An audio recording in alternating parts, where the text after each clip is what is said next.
আন্না লাহু রাব্বা, বান্দা জানলো একজন রব আছে। পরেরটা মজা, বাবার মতো।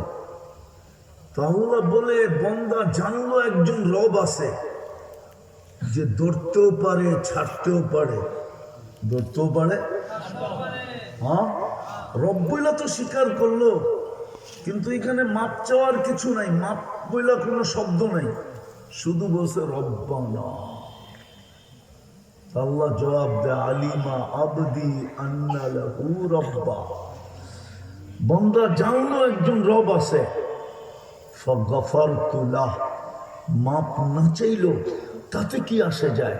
রব তো বললো, এটার তো বেনিফিট পাওয়া চাই, আর এই মুহূর্তে এটার সবচেয়ে বড় বেনিফিট হলো মাফ করা দেওয়া। মাফ করা দিলাম।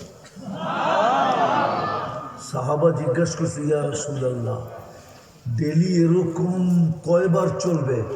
আল্লাহ রসুল বলছে, ওয়ালাউ ফিল ইয়াউমি ৭০ মাররা, ৭০ বারও যদি এরকম করে তারপর আল্লাহ মাফ করবে।